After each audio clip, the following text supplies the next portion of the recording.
Si Jesus luminaog sa sarong baryo, asininako ning sarong babae na ngaran Marta. Igway ning tugang na inapod Maria, na nagkatukaw sa pamitisan kan kagurangnan, naghihinanyog sa sayang tataramon. Si Marta nasisibot, dapit sa dakol na paglilingkod, nagsipot asin nagsabi, "Kagurangnan, mayo sana sa imo na binayan ako kan sa kong tugang na magsolo sa paglingkod. Sabihan mo siya na tabangan ako." Nagsimbag sayan kagurangnan, "Marta, Marta, nahalit ka asin nariribok sa dakol na bagay. Saro man sanaan kay puhan, napili ni Maria an marahay na parte na day hahaleon sa iya." Marahay na bareta kan sa tong kagurangnan. Pag-umaw sa imo, Kristo. Maray na pagkagapo sa sinugabos mga tugang. Ngunya na kag-anom na Domingo sa ordinaryong panahon. Ang mensahe ng kagurangnan is very timely. Ngata, ninhulita, nabubuhay kita sa sarong sosyudad na sobrang busy. Sa kinaban na kadakol, in kaipuhan na tapuson, kadakol na responsibilidad, kadakol na iniisip, kadakol na kagamuhan ang ginigibo araw-aldaw. Asin gusto niya itong matapos ang gabos. Trabaho, mga gibuhon sa harong, sa simbahan, sa sosyedad. Pero sa sobrang kadakulan ning ginigibo niya to, minahalang kauman ang level ning stress, ning anxiety, ning pagkatakot, ning pagkaribong ning tao. As hindi di minanaog an napapanahon na pagiromdom nin kagurangnan. We are anxious about so many things. Sa Ebanghelyo niya tuon yan, daig question ni Jesus ang paglingkod ni Marta, kundi ang yaon sa abot niya mantang siya naglilingkod. Nagirumtuman niyo, so sinabi ni Marta kay Jesus, nagdulok siya kay Jesus, asin sinabihan, "Kagurangnan, day lamang sana sa imo na ako sibot-sibot sa pagtrabaho, sa paglingkod. Alagad sa kuyang tugang, yaon sana, nakatukaw, daing ginigibo. Sabihan mo siya na tabangan ako." Alagad ano ang simbag ni Jesus? "Marta, Marta, nasisibot ka sa kadakol na bagay. Pinili ni Maria ang marahay na parte. Asin iyan da ihahaleon sa iya." Di man sinabi ni Jesus na sala ang ginibo ni Marta. Ang sinabi niya, mas marahay ang pinili ni Maria. Ang pinili ni Maria, iyon magdangog ang makaibahan sa Jesus, ang magkaigwa nin tuninong na relasyon na pakikipag-olay sa kagurangnan. Mga tugang, kadaklan na beses, arog man kita ni Marta sa kadakulan ning iniisip, sa kadakulan ning ginigibo, nalilingawan na niya to kung para sa inbaga talaga ang satuyang ginigibo. We lose our focus. We lose the purpose.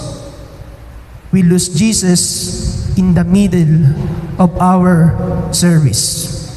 Pwedeng sa panahon tangon yan, pwedeng sa oras na ini, yaon kita sa loob ng simbahan, pero ang buot ta, yaon man giraray sa harong, sa mga problema, sa mga iniisip arual daw, ano na sana daw ang mangyayari sa sakuya.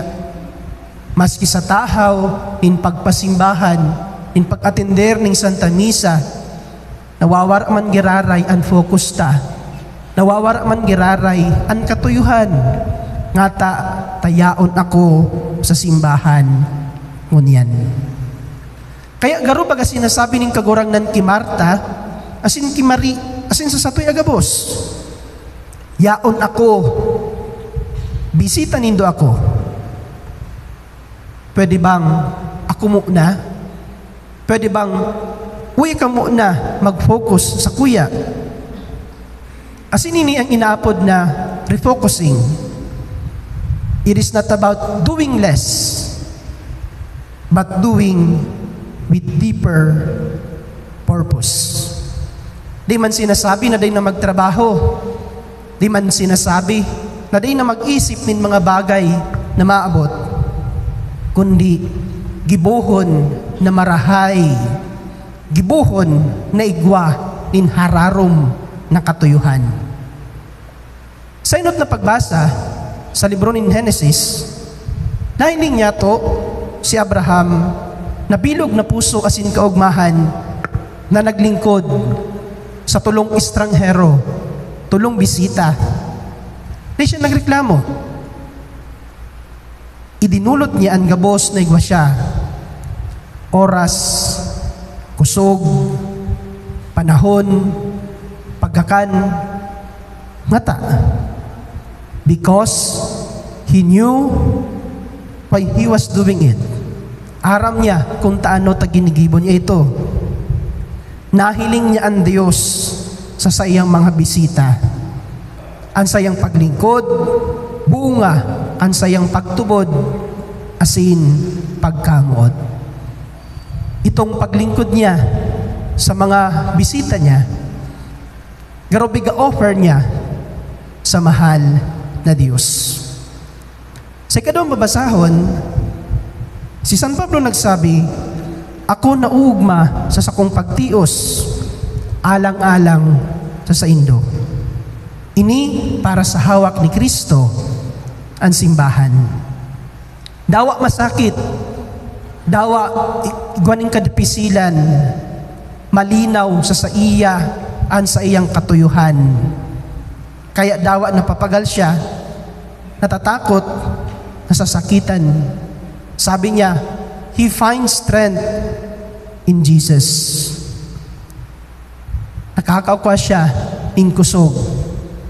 Nakakakwa siya nin paglaom kay Jesus. Mga tugang baad sa sobrang kabisihan niya to, pero day na niya to naaraman kun ngata. Kaya ngunya na Domingo, inimbitaran kita ning kagurangnan na magpundumo na. Let us pause for a while. Maghurup-hurup, haputon ang satong sadiri. Para sa inbaga talaga, ginigibo ko ang mga bagay na ini. Para kiisa ini, tama pa daw ang desisyon na ginigibo ko sa buhay. Ginigibo ko pa daw ini dahil namumuot ako sa Diyos asin sa kapwa.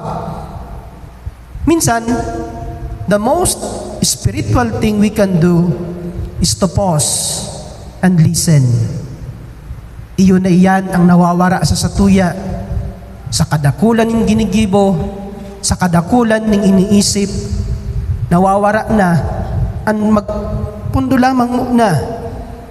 Say a little prayer, girumdumon ang mahal na Diyos, bako perming pagtrabaho, bakong perming ang paghiro, kaipuhan man yato, ang pagpundo, ang pagdangog, asin ang paghagad ng presensya ng mahal na Diyos. Mga tugang sa Ebanghelyo niya tungon yan, pinapagirumdum kita ni Jesus.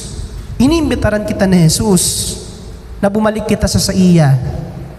Baad masyado na kitang naglilingkod, pero day na niya to siya kaibahan sa kabisihan na iyan. Let us serve like Martha, but love like Mary. Magserbi kitang katuyuhan, may direksyon, may puso na nakasentro kay Jesus. Mga tugang, baad siring ki Marta, pagal naman kita. Pagal na kita sa kadakol na ginigibo. Pagal na kita sa paulit-ulit na responsibilidad. Pagal sa araw-aldaw na pakikipaglaban sa buhay. Asin sa sobrang kapagalan, baad day na nyato na dadangog sa Jesus na paluway-luway minasabi sa satuya, aki ko, ako muna, ako na muna. Sa tahaw, kan gabos niya itong ginigibo, bad malingawan na niya to ang importante. Magpahingalo, an magtukaw sa pamitisanin kagurangnan. Mateon ang sayang presensya, asin dangugon ang sayang mga tataramon. Mateon ang sayang pagkamuot. Mga tugang, it's okay to be tired. It's okay to slow down, but never forget to refocus. Magbalik sa dahilan nin gabos ang Diyos. Kaya sa Domingong ini, tugutan mo na magtaram sa imo sa Jesus. Tugutan mo, asindangugon mo ang tingog ni Jesus. Minasabi, choose the better part. Pause, listen, and pray. Amen.